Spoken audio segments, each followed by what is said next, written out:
links in bio. Hit that play.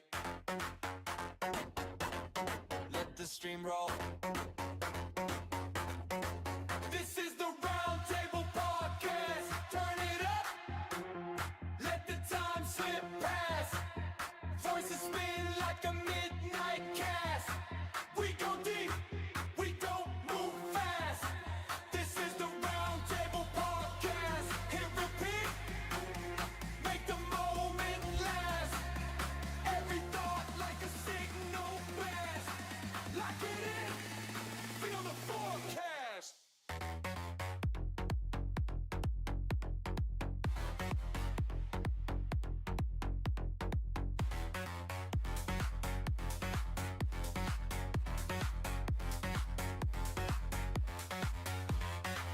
Click in, tune out the noise. Hot takes, cold drinks, old joys. Story after story in a chain. Laugh breaks cutting through the brain. This is the Roundtable podcast. Turn it up. Let the time slip past. Voices spin like a midnight cast. We go deep. We don't move fast. This is the Roundtable podcast. Hit repeat. Make the moment last. Every thought like a signal blast. Lock it in. Feel the forecast. Round and round, say feet. New sound, hey. Name in the chat. Yeah, you're part of it now. This is the Roundtable podcast. Turn it up. Let the time slip past. Voices spin like a midnight cast. We go deep. We don't move fast. This is the Roundtable podcast. Hit repeat. Make the moment last. Every thought like a signal blast. Lock it in. Feel the forecast.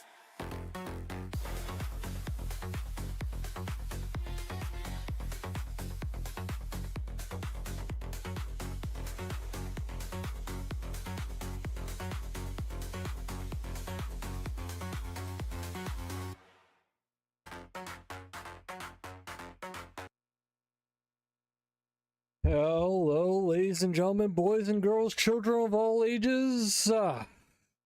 We are back again. It is the round podcast, the Respawn Roundtable podcast, episode 12. I know the name of my own podcast. Yeah, we're round, we're not squares. Ah, and of course, it is the blobbin to my fat man, the Boy Scout to my more impressive Wolverine. Wow. The absolute friend and brother of mine, Jester Raccoon. How are you, sir? I'm fantastic now that you've insulted me. What? Sir, we are talking about how much I appreciate you having on my team. You know, as you are the blobbin to my fat man. You see. Sure, we'll go with that. But guys, if you are a viewer of the podcast on YouTube, we had a little bit of an Easter egg episode last episode. So I'm going to show you all of the answers. Ta-da! So, going from left to right, we have the Witcher, Geralt of Rivia's necklace. We have a Fallout bobblehead. We have the dragon symbol from Skyrim. We have Arthur Morgan's gun from Red Dead. We have Nate's ring from and compass from Uncharted, of course. We have the companion cube from any of the Half-Life games, or Portal more specifically. We have the N7 logo from Mass Effect. We have God of War twice, because that's one of my favorite games. We have the runes from God of War Ragnarok, and we have the Omega symbol from God of War, any of the series. We have the writing, or the what the hell would you call that? The symbol of Elden Ring, and one of the lesser known games or Easter eggs is way the hell over in the right side. It's the scarf from Journey. So, guys, please let us know in the comment if you found all 11 of them. I found all 11, but I didn't know exactly where each one was from. So Wow. don't wow me, I will wow you. freaking boob. And as of course, like I said, this episode is about teams and duos, because again, as much as I give Raccoon shit, he is my partner in crime. He is a brother in arms. So we are talking about duos and teams. So, as you can see, we have Batman and Robin, and the Justice League to signify teams, and again, of course, duos. So let's kick this off by saying what our favorite duos are.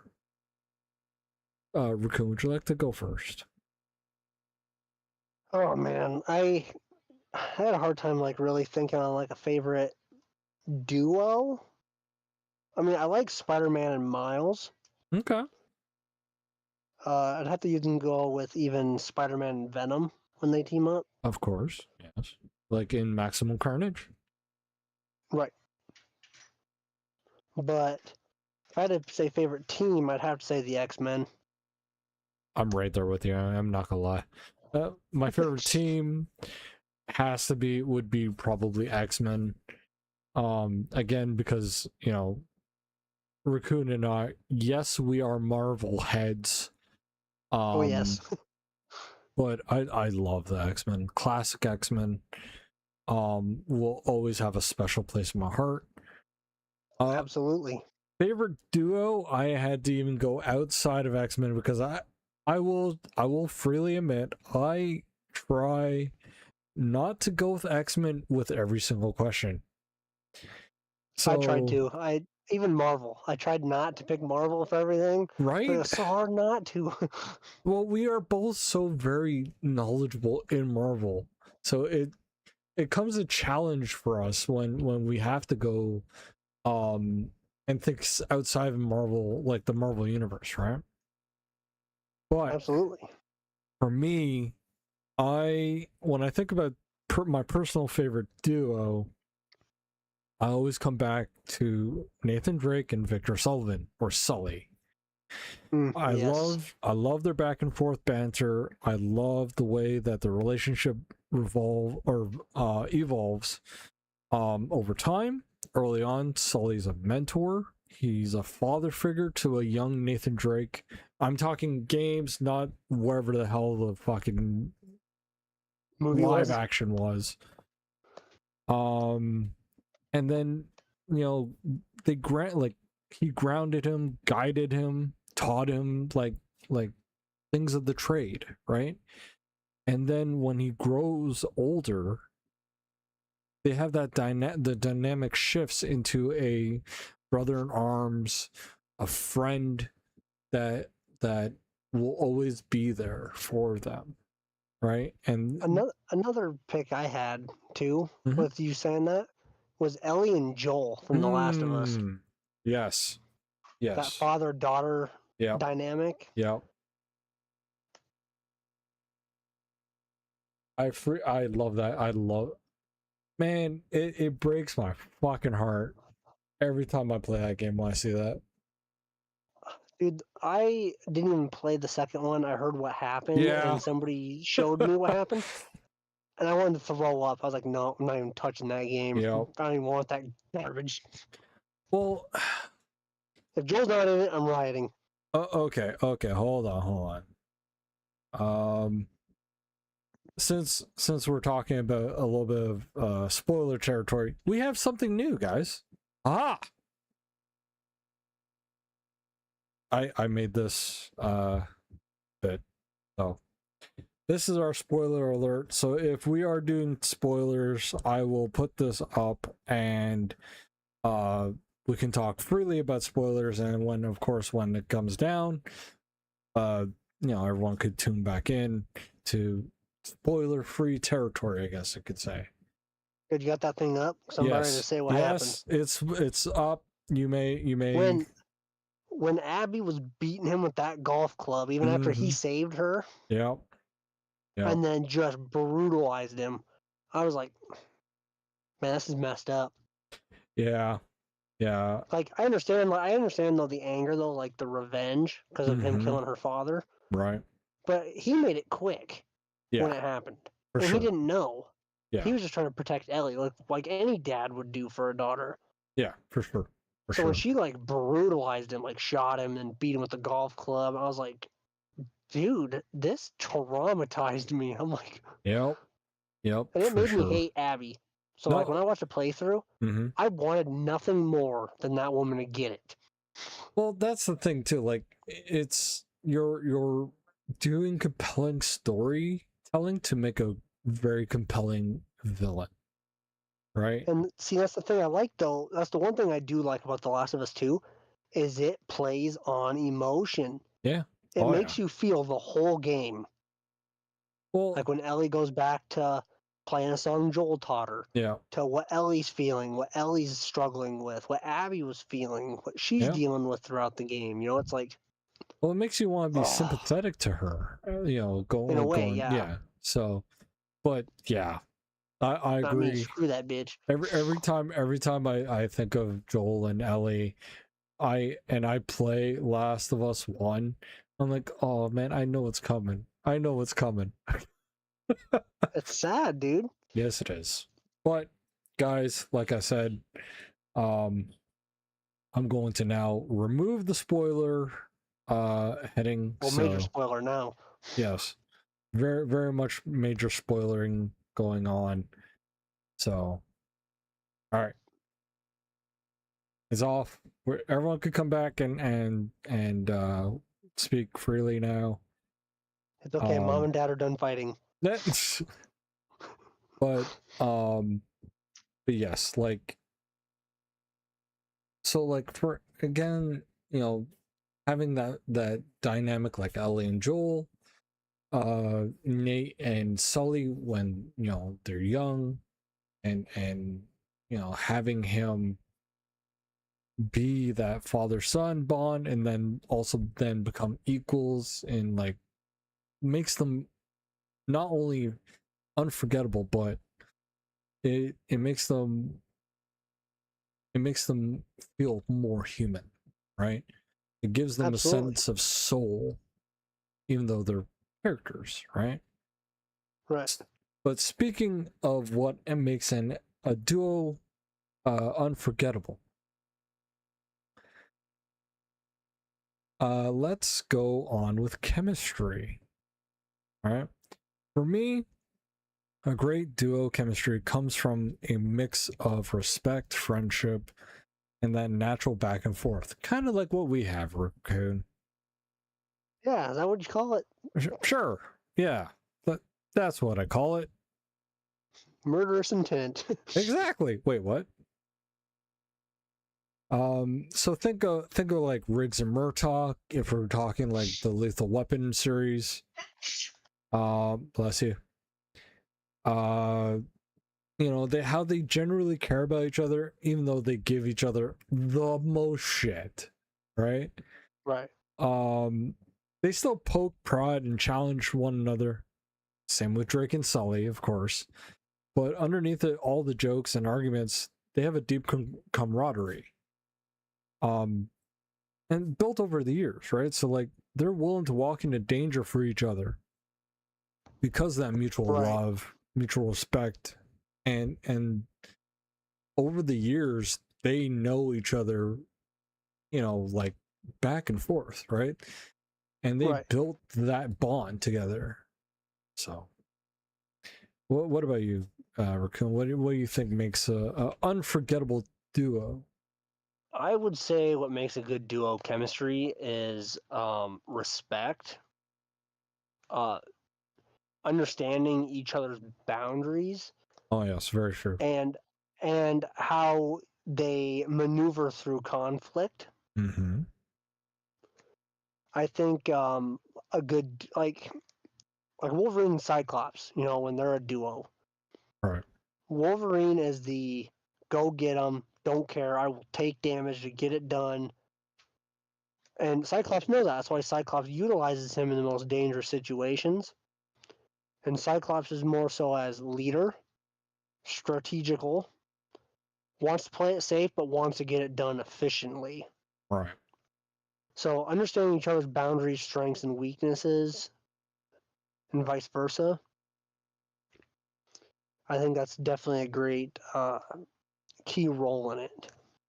Well, if I'm going to you know speak a little bit on Cyclops, you know, it is a mark of a great leader to know not only your strength and weaknesses, but your team's strength and weaknesses, right? And Absolutely. utilize them in you know, conflict or situations that will make them beneficial, right? Like Right. Wolverine's straight down to his costume is his basically costume is saying, look at me, I'm a, you know, a big target, right? Right. Because he And knows he can take it. exactly, like he's going to rush in, he's wearing yellow and black, and he wants to be a big target, right? Because he can take all the abuse. He can, and you know, Cyclops could be in the background shooting and pinging people off and shit. So, but yeah. But in that same vein, I will go to my next question about conflict. So, you guys knew this was coming for this question. Conflict and growth, right? Wolverine and Cyclops is my duo for conflict and growth. They start off as rivals in almost every medium. Comics, cartoons, movies, what have you. They're always in a quote unquote battle for Jean's affection. Wolverine also challenges Scott's leadership a few times, right? Like sometimes he says, "You're not the man for the job," right?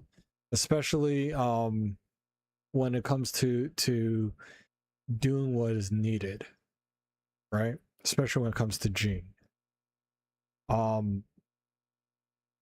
But what makes their dynamic great is that underneath the rivalry, there's still somewhat of respect. Wolverine eventually does respect Scott enough. Also, even because of Jean, right? Like when in the original cartoon, when he leaves the X-Men for a time, he says, "I just want Jean to be happy, and if she's happy with Scott, then so be it." Right? So he respects Scott enough for him to give up the girl kind of thing.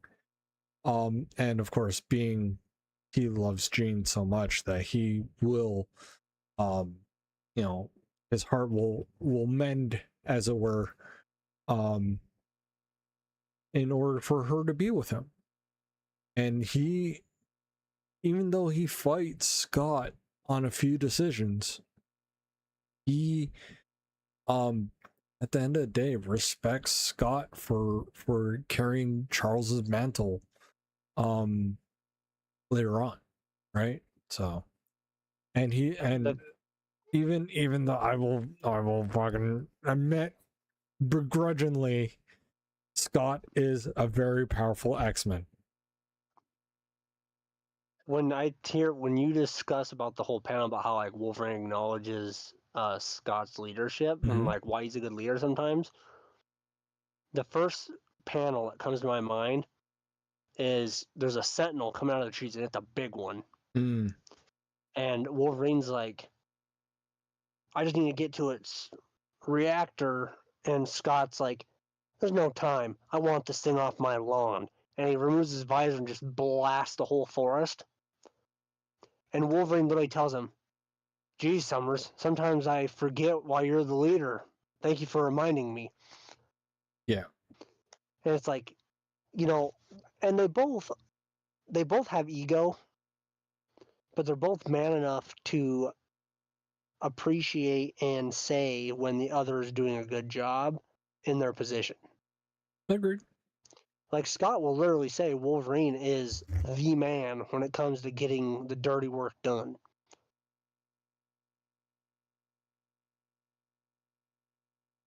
Yeah, and you know when Wolverine is a blunt object. He's a nuclear missile. You point him in the direction of what you want to be destroyed, and he will go and deal with it. Right? Scott is much more tactical. Right? He's a laser, pardon the pun, a laser precision instrument.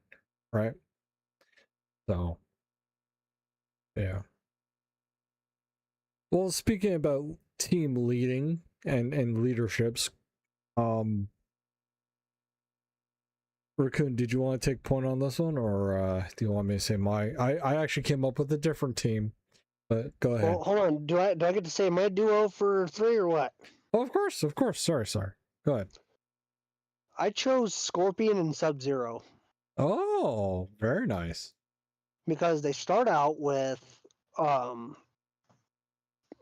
Bihan being framed for murdering Hanzo Hasashi's clan and wife and kid. So Scorpion, when he becomes Scorpion, kills Bihan out of revenge. Yep. So Kuai Liang takes up Sub-Zero, instantly hates Scorpion. Scorpion hates him. But then they come to a mutual understanding for the greater good, and they team up. And then after that, they become respectful leaders for their clans, and they start working together. Yeah, they become grandmasters, right? Yeah, they both become a grandmaster for their respective clans, and then they start working together. Yeah. So I mean that was mine, anyways. Scorpion and Sub-Zero are my favorite 2 characters in Mortal Kombat. Oh, mine too. Fight me. You fight me. Scorpion main every game. Fucking right. Like, I kid you not. Any Mortal Kombat I ever touch, I always pick Scorpion first or Sub-Zero if I can't be Scorpion. Yep. Me too. So, all right. So going on to team leading. Well, I'll let you go with team lead. So I think I'm just gonna go for a more general approach. Okay. Like not to nitpick one or the other. Mm-hmm. I'm gonna do like a general approach to it. I think most generally how a team decides who a leader is their determination, power, or overall just motive on why they think that they're the best for this position and if they can prove it. Right. For me, what I wrote down for this question was, it really depends on the team, right? Like, for example, the crew of the Serenity. Malcolm Reynolds is the leader because he's the one that bought the ship. He's the leader that brought everyone together, either through hiring them or, like, for example, he hired Kaylee, he hired Wash he hired, well, Zoe just came with him because after the war. But or you know, when River and Simon come on board, he's the they're passengers, right? He's the captain of the ship, so he's the quote unquote leader, right? In that regard. But when you get down to, like, let's say the Justice League, right? Everyone sits around a table and makes decisions together. But, you know, it's kind of a unwritten rule that Batman and Superman are the de facto leaders because they were technically the first ones to make the Justice League, right? Right. You know, Batman happens to be the world's greatest detective, and Superman happens to be one of the more powerful beings on the planet. So, you know, it kind of defaults to them as the leaders or co-leaders, right? But strength doesn't automatically determine the leadership, in my opinion. It's trust, history, and the natural ability to lead, given the proper knowledge and proper preparedness, right? And I think Batman has a lot of those qualities, right? So, but now shifting from movies to games, there's a duo that I think really nails the emotional and emotional heartstrings, right? For gameplay synergy duos, I picked Kratos and Atreus, right? They start off on opposite ends of the trauma after losing Faye. Atreus feels abandoned. He feels like his father doesn't know him, doesn't understand what he's going through, feels neglected, right? Kratos doesn't know how to be a father. Most of the time when he was in Sparta, he was away waging war. He was never really a father figure to Calliope, his first daughter, or his daughter, I should say. He was never really a father at home. That was all his wife raised Calliope while he was off being a warrior. So he doesn't really know how to be a father figure or even a father to Atreus, right? When he kind of got a little bit of that back when he started talking to Pandora. Right. Just a touch, but he didn't know when Atreus was going to come later on in the future, and he was never really there for Calliope. He thought Pandora was Calliope a couple times, right? So, like, he really didn't know how to be a father. But after going through God of War 2018, they both bond. They become they actually, you know, have an understanding. And even though Kratos refers to him as boy, which is a kind of funny nod because they didn't really know what to call Atreus, so they just told Christopher Judge, just call him boy for now, and then we'll redo the lines with Atreus or whatever the name that we pick, right? And that was actually stayed in, which was absolutely great. So, like,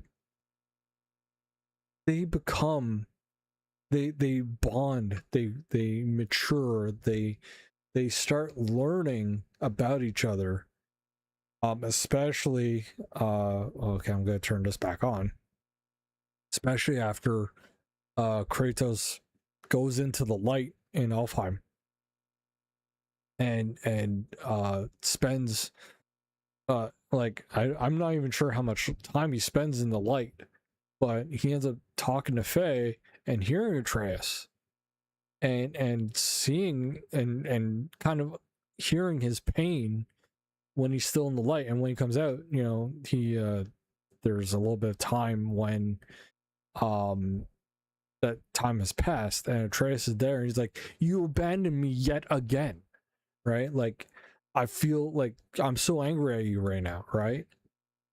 But there's a part in one of the cutscenes is like, if father tries, I'm willing to try too, right? And they become not like, they know each other. Their bond matures. Their bond becomes loving and emotional and pulls the fucking heartstrings there.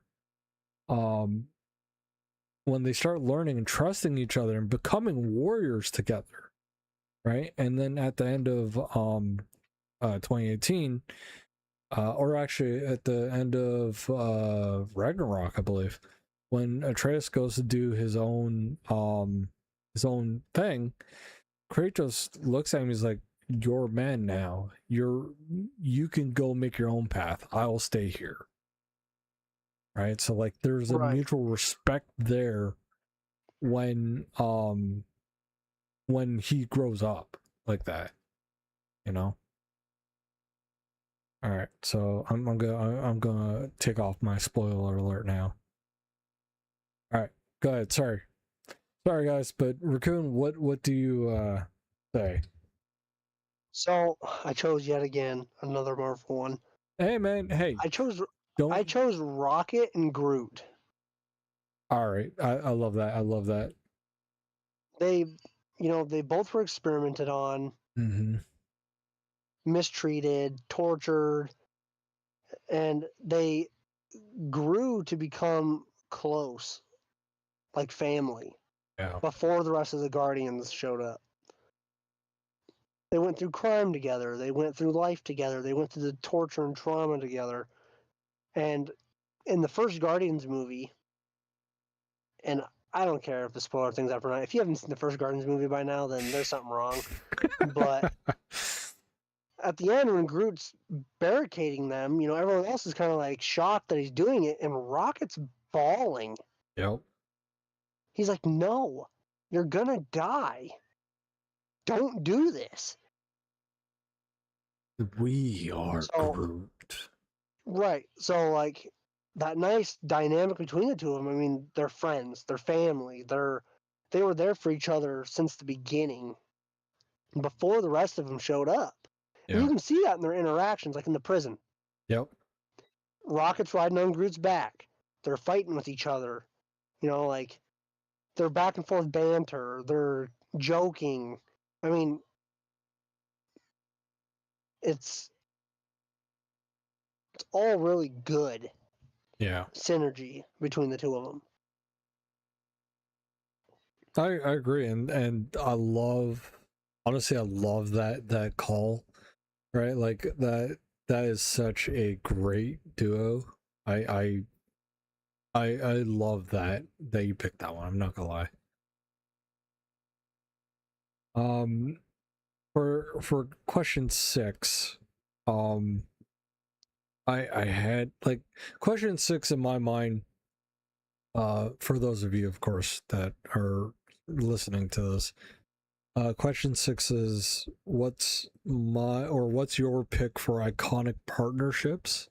Now, this may sound like the previous question, right? But the way I frame this is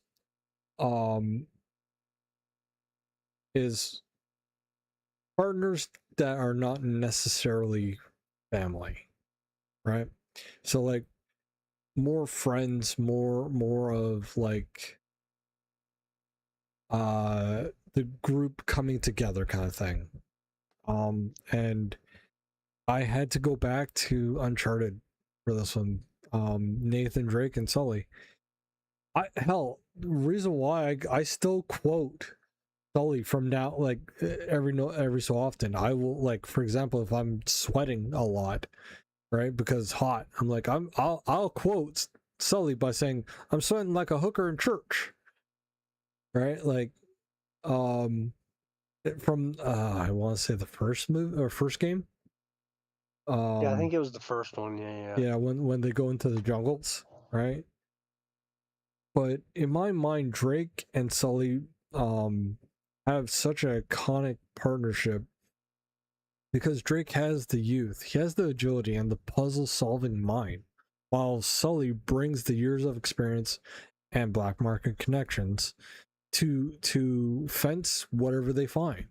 To if he needs a plane, Sully has a plane, right? Like if he needs to get into a place, he knows someone that works there, lives there, through years of Networking. exactly, right? And Sully, has those years of experience. He knows if Nate's a fucking sponge for history, right? So Nate could have all the brains while Sully be like, okay, I could see how this works. You're the smart one. I will figure out how we can make this work financially. Reality. Exactly. Right. So that's one I love the partners. Absolutely. Yeah. What about you, Raccoon? I chose Optimus Prime and Bumblebee. Oh wow, good shot. You got Optimus Prime, strong leader, came up from a smaller frame Yep. and filled huge shoes, became leader of the Autobots. Mm-hmm. But he's got like that really nice soft spot for B. And they have like a father-son dynamic. Yeah. And they always work so well together. Like in which Transformers was it? They had I think it was Mark Wahlberg in it. Right. And he's like, I remember when B was in the teenage stage, Right. little rebel and all that stuff. It's like it really showed the nice connection they had. Like B was always ride or die for Optimus. Didn't matter how sticky the situation was, and it was just. And Optimus was the same. If he seen B hurt, it was just Yeah. boom. Daddy Optimus coming in now. Yeah. Prime Daddy was ready to rock and roll. Exactly. So, shall we move on to our next question, Mr. Raccoon? Absolutely. This one is a little harder for me. Team philosophy, right? What makes people have a philosophy that's willing to go through, and even if they're on the opposite sides, what do you think about this? So let me give my example.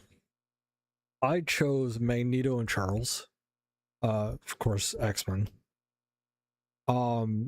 Even though they pursue their goals in the opposite ways, they still respect each other, right? Like throughout all the movies, whether you're talking about Ian McKellen and Patrick Stewart, whether you're talking about Michael Fassbender and what's his name? Help me. I see his fucking face. I'm having a brain fart too. Yeah. Well, you guys know who I'm talking about. Put it in the comments if I know who he is. I just can't remember off the top of my head. It's been a long day, guys. But yeah, even if you're talking about, no matter what part you're picking, they always have a deep respect for each other, right? Whether it be in the first X-Men, where Patrick Stewart and Ian McKellen are sitting in the glass prison, right? Talking and playing chess, right? or later on, like in First Class, right? So you guys, like, they have a mutual respect for each other while they're on a mission to make the world a better place for mutants. And it's James McAvoy, I just remembered his name.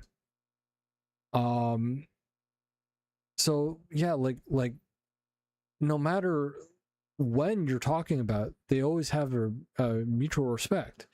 Now, because of the trauma of Eric or Magneto losing his family due to the Holocaust and or even being tortured in by the Germans and just being a raw nerve, right?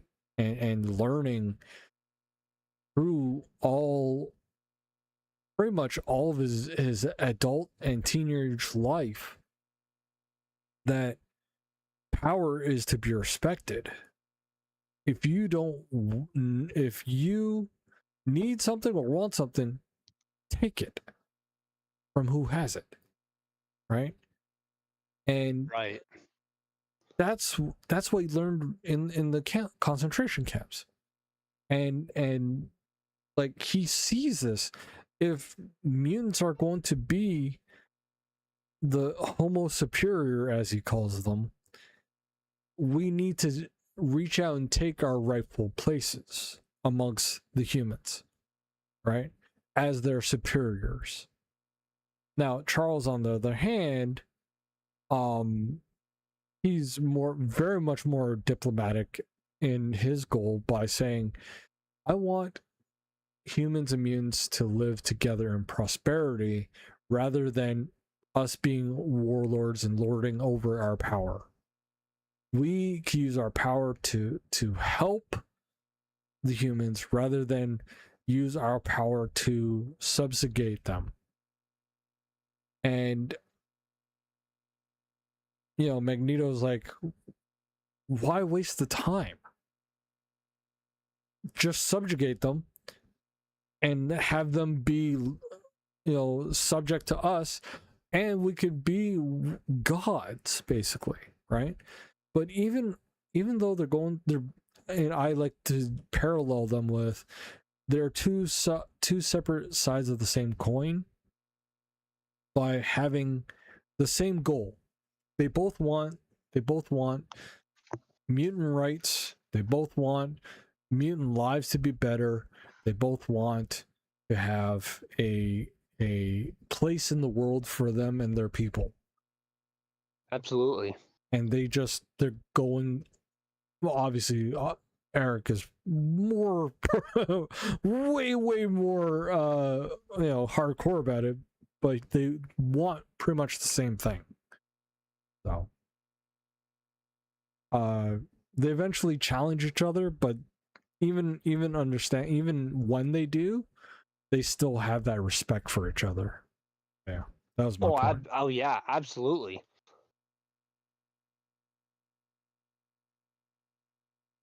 And what about yours, sir? What did you have for team philosophy? I chose. Wait, hold on 1 second. Yeah.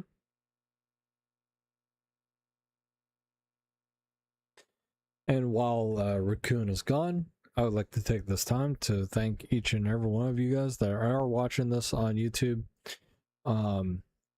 Past, present, or future.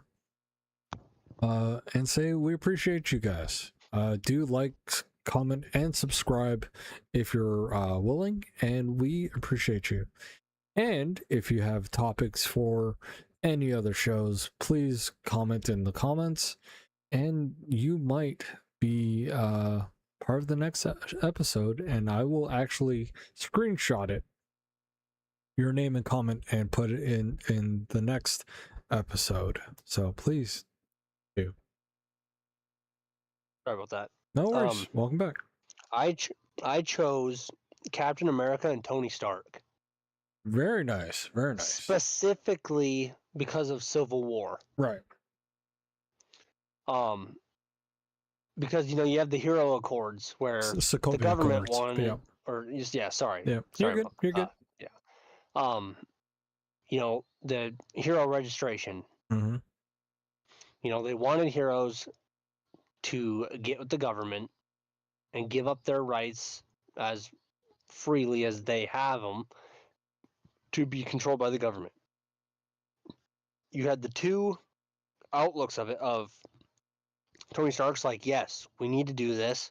We are a danger to the public because we just run freely and do what we want and we don't think of the consequences. Which, to an extent, you can see his point. And then you got Cap, who's like, yeah, but what if there's somewhere we need to be, but they won't let us because it doesn't fit their agenda? Yeah. So you really see it from both perspectives, and that's what makes the comic and the movie so heart-wrenching, because you can kind of see where they're both coming from. Yeah. Very much so. Another example I had was Age of Ultron. Mm. They have that love-hate relationship the whole movie. Yeah. And like Tony Stark creating Ultron behind everyone's back and nobody knowing about it till he became sentient and was like, yeah, humanity just needs to die. Humanity is a virus. Yeah, he was on the internet for 15 seconds and he went, yeah, these guys gotta go. he found Pornhub. Yeah. He's like, humanity has to go after I watch this shit. Yeah, he's like, oh my god. But like, despite the ups and downs that each of them encounter, they're still there for each other to help each other in the end. They don't want to give up on one another. Agreed. Yeah. Like after Civil War, Cap leaves the Shield. Yep. And in Infinity War, they come back together, and Stark's like, "Don't lose this again, or I'm going to keep it for good." That nice banter. Yeah. Well, even I want to say in the beginning of Infinity War, Tony pulls out the flip phone that Cap gave him. Yeah, because he's like hesitant to call him. Yeah. So I mean, it's a nice dynamic that I thought those two have, and I always respect that in the comics, especially like every time you see Tony Stark and Cap, and they've got different viewpoints on how to handle things. Yeah. They eventually find a way to do it together. Agreed. Kind of like that the scene in Infinity War. He's like, "We'll lose," and he's like, "We'll do it together." Exactly. I love it. And it's in that vein of contrast that becomes even more interesting when you look at how duos across different mediums change as well, right? So that leads us into the next question: adaptation differences. Now, I'm going to I'll let Raccoon take lead on this one because I have a huge bone to pick with mine. But yes, I'm not gonna lie, I struggled with this one a little bit because like I was trying to think. Part of me said Avengers or X-Men to an extent. Okay. Now, adaptations, I want to say Resident Evil. Okay. And boy, it's that one damn movie.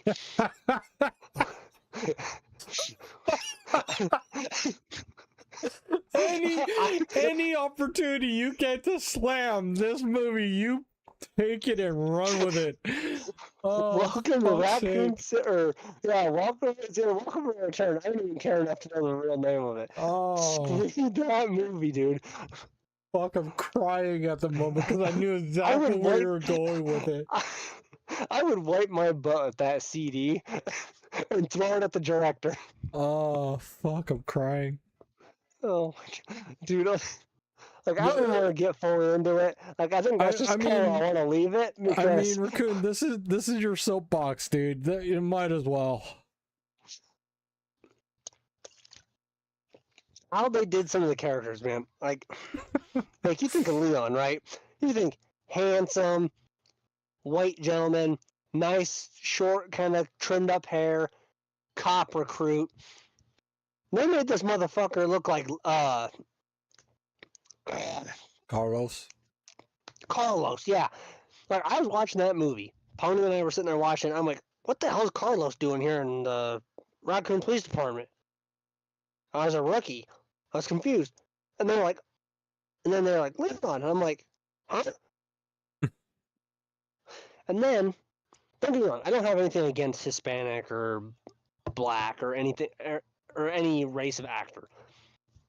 If you can do it good, do it. But if you're trying to go for authenticity for like the character, do not take a guy that would play a sick ass live action Carlos and make him Leon. I will.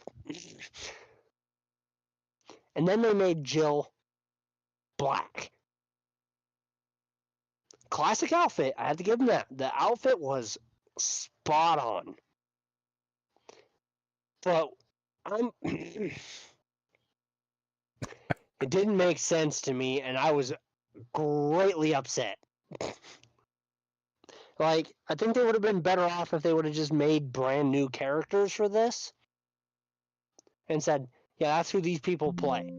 Not taking an original character and going, yep, these people play them. I will fist fight that director. I don't give a fuck. Raccoon, breathe. Like, you know how mad I was? I paid $12 for that movie. Mm-hmm. I came home. I was waiting all day to watch it. Some people are like, don't watch it. It's garbage. You're going to get mad. I'm like, oh, no, it can't be that bad. But at the end of the movie, I didn't even fully watch the movie 100%. I was so freaking mad. I was like, I want to wipe my ass with this, take it to Walmart and throw it at him and be like, I want my money back and stuff. Well, that is Raccoon's take on his favorite movie, of course. Yeah. My little soapbox moment here is when you have such great source material, you shouldn't go too much away from that. So I had to pick X-Men because anybody will, if anybody asks me what is my biggest gripe about the X-Men franchises as a whole, is they never do Jean Grey / the Phoenix properly, in my opinion. Right? They never have. The first time they started talking about the Phoenix, they started talking about her mutant ability evolving and being like, it was just her being stronger, which is bullshit. Have you seen the Dark Phoenix? Yes. The newer X-Men Dark Phoenix movie? The last Dark Phoenix movie I've seen, right, with Sophie Turner. Yeah, is that the one with the younger Charles and Magneto? I think so. And I thought the that younger, was good. I watched that the one younger, where like Cyclops is young and all that. Yeah. Yeah, I watched. Me and Pony watched that the other day. I thought they did really good portraying the Phoenix in that one. I will give them this, okay? And this is the only caveat I will say, put a little asterisk near this movie. The only thing that they got right about that, like the Phoenix Force and the Phoenix itself, is that it's a separate entity. Right? It's not, technically it is an alien, but it's not a woman that is whatever the hell they did in Jean's mind, right? Now, oh, you're talking about that short-haired chick that was trying to help her? Yes. No, that wasn't the Phoenix. She was trying to harvest the Phoenix. Yeah, but either way, they still haven't, in my opinion, done a good Phoenix, in my opinion, right? Okay, I guess that's where you and I would have to to agree to disagree, I guess, because to me, I seen that one and I thought this is the best portrayal I have seen of the Phoenix Force Well, as its own character that yes, has turned Jean into a host right. and has made her have struggles, which it did in the comics too. Now, if I could blend movies together, okay, Okay. it would be a little bit of Dark Phoenix, right? Like the first, I don't know, 10, 20 minutes of the Phoenix and talking about how the Phoenix is a separate entity, how powerful the Phoenix is and all this, right? And then when it takes over Jean, have it like the last half of X-Men The Last Stand, right? Where she turns like Dark Phoenix, right? Right. That would be a fucking way better adaptation of the Phoenix, in my opinion. But anyway, See, I only had one complaint about that movie. Like I only had one complaint. of what? Which movie? The Dark Phoenix movie. Okay, My boy Magneto got done dirty. he did. He Right? did. He was like, he looked at Jean and he's like, yeah, I want to see you angry. Yeah. And he's like, I'm gonna, cause like he didn't know who the blood was on her shirt. She Mhm. was gonna tell him, and then Beast tells him, and he's like, I'm gonna kill her. And then he walks in with a train, right? Yeah. Badass man. He's like, I know whose blood that is. Like I'm like, he's about to give belt to ass here, and then she just like in 2 seconds just. Yeah. Yeah. Again, My poor boy Magneto got done dirty, man. I have my own soapbox here, but again, you guys, if you guys disagree or agree, please put it in the comments. All right, let's rein it back a little. Yeah. So let's talk about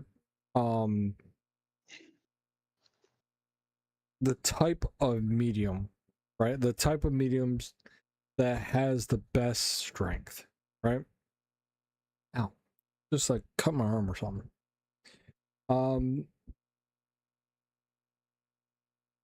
Let me pull up the question. Give me a second. What are we talking about here? Because I'm looking at the question. And I'm like, Yeah, give me a second. Sorry guys. Usually I'm much better at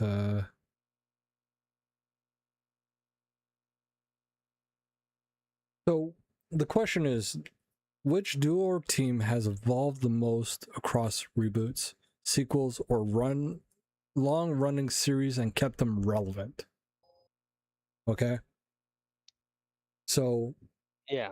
this means, okay, guys, this means out of all the teams that you guys know, all the teams over, Marvel, DC, games, books, what has made them evolve across even reboots and sequels and long run series and kept them relevant? What has kept them in the spotlight like today? Even like, for example, right, like Batman and Robin came out in years and years ago in the golden age of comics. What has brought them 2 years later and kept them relevant in today's medium here? So, all right, go ahead, Raccoon. For this one, I picked Magneto and Charles Okay. because throughout the comics, especially like the older ones, it was always Charles was the good guy, Magneto was the bad guy. Mm-hmm.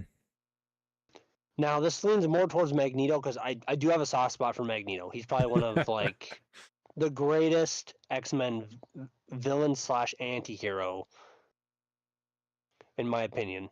Right.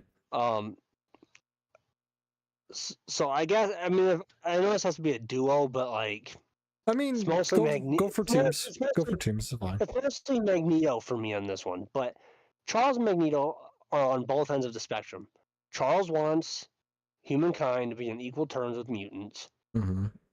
and acknowledge them, and he wants to do it in a peaceful manner. Magneto wants to force humanity to recognize mutants and literally kill anybody that opposes what he's trying to do. And throughout the comics, especially, we've gotten to see him adapt his thinking to kind of fit more with Charles, but also kind of keep his strong will about how humans do take mutant kind. Yeah.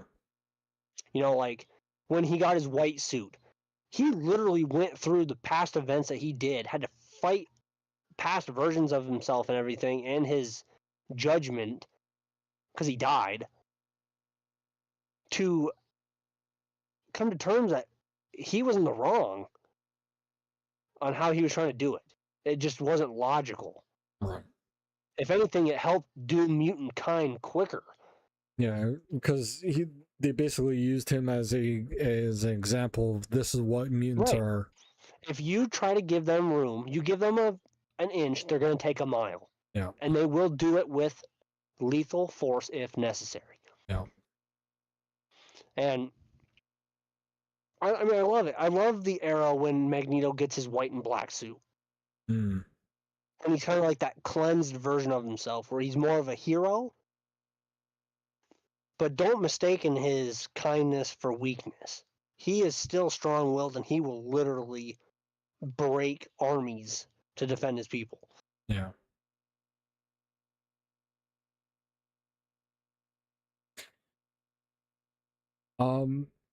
I agree with you. I love Magneto as a villain slash anti-villain, or not even like anti-hero kind of, or a begrudging hero at times as well. So for my pick, I picked the X-Men. As a core group, I went teams. So, in the original iteration of the X-Men team, you had Beast, you had Iceman, you had Gambit, right? Angel. Yeah. And then, you know, in now these iterations that are coming out now, you don't have well, actually when you first started, you didn't have Beast, you didn't have Jubilee, you didn't have like Iceman. It wasn't until like years later when the series started, like the movies in Bobby Drake, in not First Class, I think two or three, when you first see Iceman, when they're about to have, and you see Pyro and all these characters. Gambit doesn't show up until Wolverine Origins, right? Like, which to me, best actor to play Gambit. I will fight anybody. Okay, you and I might have a conversation after the podcast, but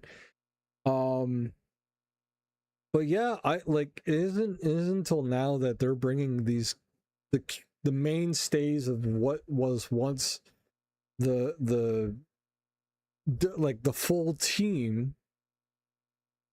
It isn't until now that they're actually diving into and putting those original characters back. Right. The reason why, in my opinion, that the X-Men stay relevant is because they adapt to crucial moments and evolve with the times. They stay in the public eye. They talk about the downtrodden. They talk about being different. They talk about like racial issues, under the guise of being mutants and looking differently and acting differently. And, that brings people to theaters. That brings people to the comics. That brings people to that are having difficulty living a life that, is casting them down in the depths, and have an outlet. That's why I loved it when I was a kid. Like I had an outlet. I didn't feel like I belonged. But when I was looking at these characters in the show, I felt like I had, an outlet for my anger, from as in Wolverine. You know, like my teenage angst in Jubilee. You know, like stuff like that. I identified with these characters. So that's why, in Yeah. my opinion, these stay relevant. I can relate with that. I mean, except for not the racial issue part of it, obviously. course. But why the X-Men became such a strong point for me growing up Mhm. was growing up I was bullied. Yeah. I was seen as weird, different. I was called a freak, Well, you're a raccoon. and then I remember my grandpa putting on X-Men for me. Mm. And I seen the same thing. These people were being called freaks. They were being judged for being different, Mm-hmm. regardless of how they were using their gifts. And as a kid, it made me go, which sounds silly now, but I was like, "Am I a mutant?" No, I fully But agree with you, but man. like it made me feel for these people, and it made me go, "Wow, I can really relate with how these guys are being treated No. because they're different." Mm-hmm. Well, regardless of them using their gifts to help people or be good, or they're just being outcast. Yeah. I agree. I agree, and that's one of the reasons why I love the X-Men um comics slash movies. Even if they don't, like, even if they screw up again with Jean and all this, I'll still watch X-Men. I will still play X-Men games. Oh yeah, I love X-Men. But that's why I also really like Cyclops as mm, well, is because the family dynamic of uh how protective he is. right. Like in the X-Men 97, the Hmm. first season, Right. Right. he's fighting what the fuck's his name? He's a living sentinel, Bastion, Yeah, Bastion. Yeah. and he just gets that point where like he sees his the X-Men are basically a family, not really friends. They're more of a family. Yeah, for But sure. he sees them getting badly hurt, and he just rips out visor. He's like, "You're never gonna hurt my family again!" And he just fully releases. It's that protectiveness. Yeah. It makes me go, man, I can feel with that, Mm-hmm. especially as a father myself. Right. You would release hell Yep. to protect your children. Of course. I mean, same with Logan, though. I mean, Logan's the same way. If Oh yeah. he has a student like Jubilee or Kid Omega, that he has very close to him that aren't blood or a clone like X-23, Yeah, like Laura. he will literally go feral Yep. to protect those kids. He does not care what happens to him. He will literally take chunks to protect them. Well, even when even right before Logan leaves the X-Men to go to Japan, right? He almost hurts Jubilee, and that's when he realizes, okay, I need to leave before I hurt someone I care about, Right. right?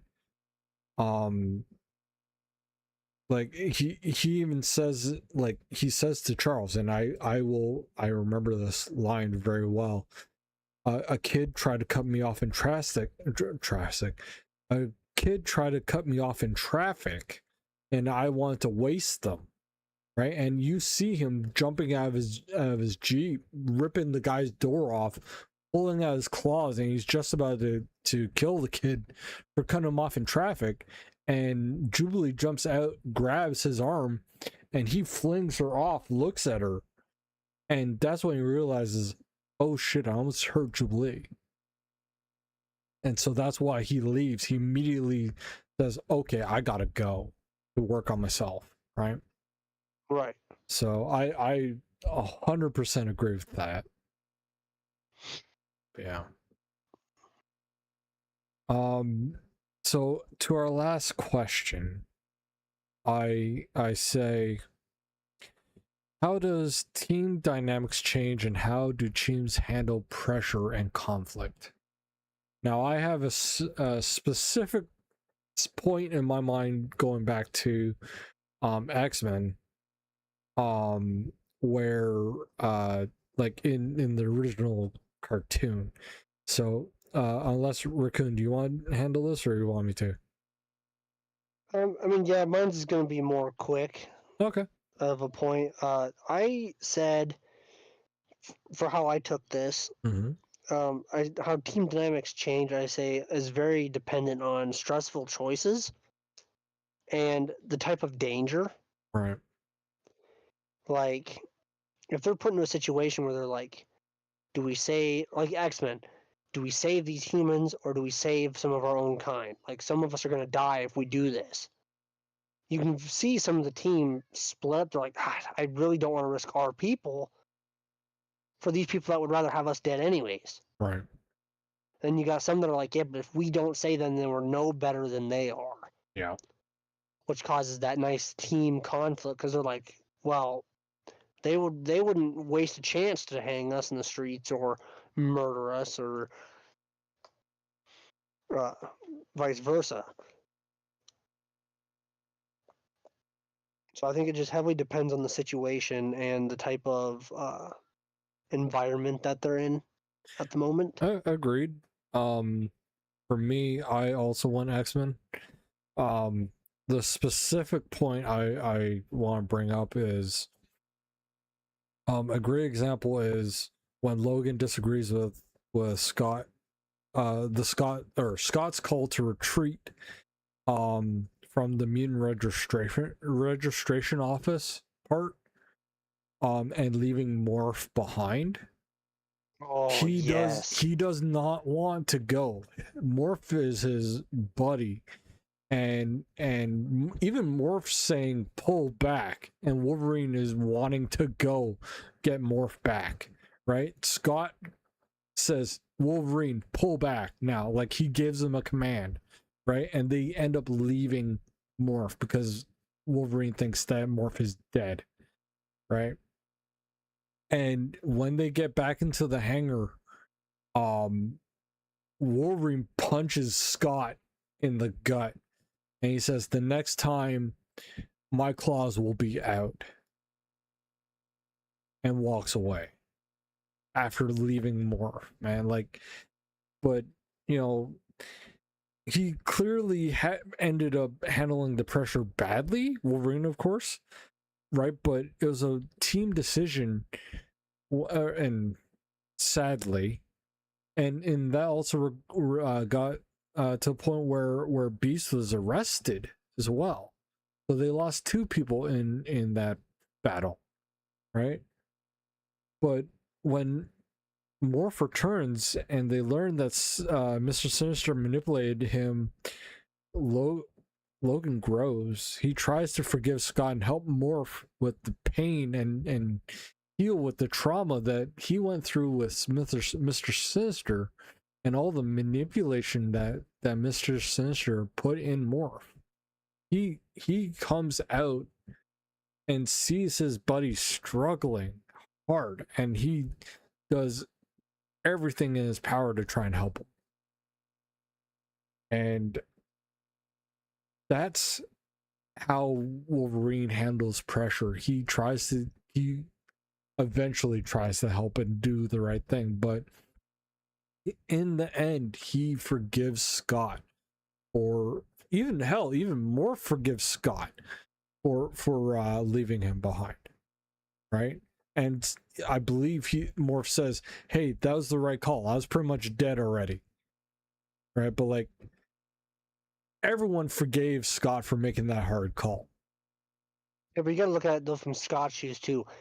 Do I risk my whole team, right, to save the one, to save the one guy? Yeah. Now, mind you, Morph is not a weak hero. No, he is. Morph can turn into literally anybody. He's turned into the Hulk. He's turned into the Thing. He's turned into multiple X-Men, and he has their abilities. Like, Morph is not weak. Yeah. So, from Scott's perspective, he's probably looking at this like, do I risk my whole team's safety to save the one guy, or do I allow the one guy to stay behind who can probably handle himself pretty well to save my team? Yeah.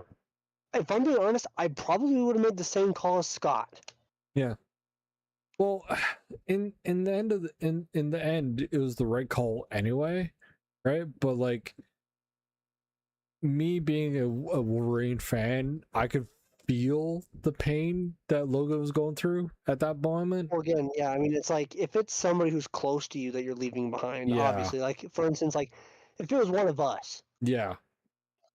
I would feel the same way Wolverine did. Like if I had to leave like you behind in a situation like that, I would feel the same way, you know. Yeah. But in reality, it's, do I risk everybody else that I know are going to get badly hurt to save you, Right. or do I save you and risk everybody else just getting hurt? Right. So I can really see both of their perspectives on that. Well, it's like in the Avengers, right? You know, you have to make the sacrifice play sometimes, right? Right. And you know, Cap says that to Tony. He's like, "You're not the one to make the sacrifice play." Yeah, are you willing to lay on the wire while the other guy crawls over you? Exactly. And Tony Stark says, I'd rather just cut the wire. Exactly. Right? And Like, Cap's like, always an easy way out with you. exactly. Exactly. And like in the end, you know, he ends up making the sacrifice play.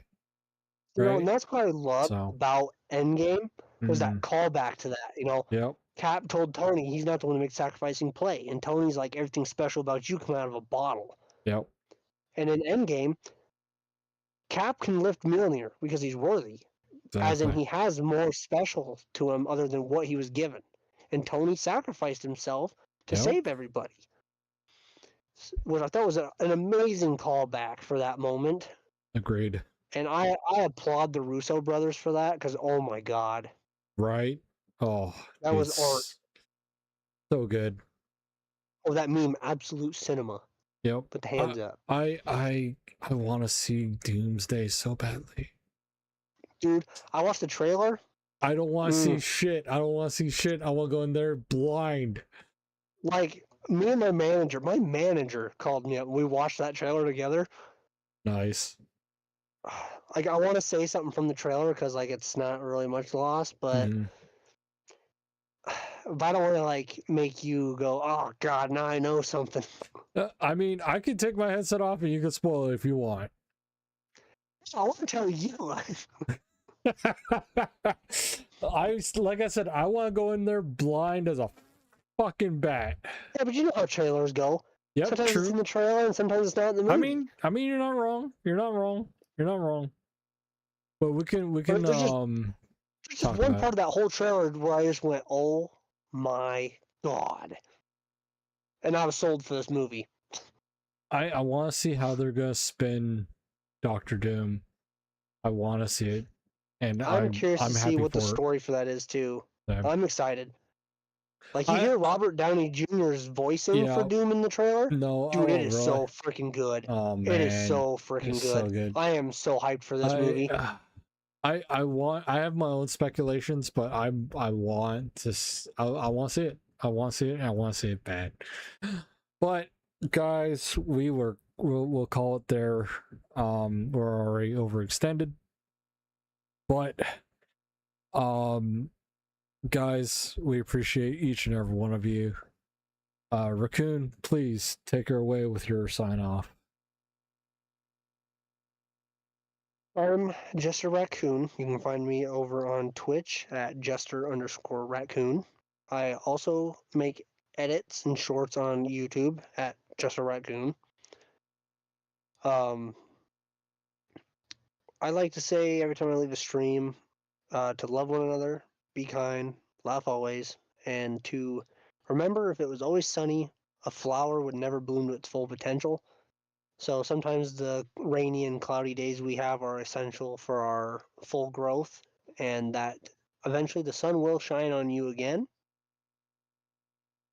and you are not alone. And for myself, I am Khal Arthur, Khal Arthur. I stream on Twitch. We obviously do this podcast on YouTube. You can also find my YouTube under the same name.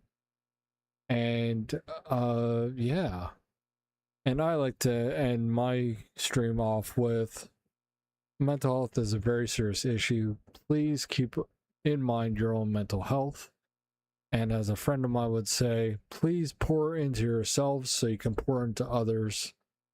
Meaning, take care of yourself so you can take care of people that rely on you.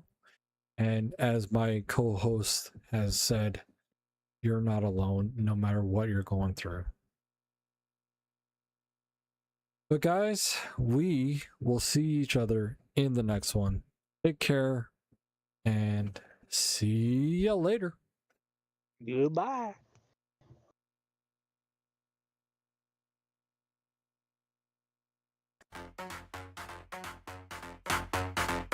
Links in bio.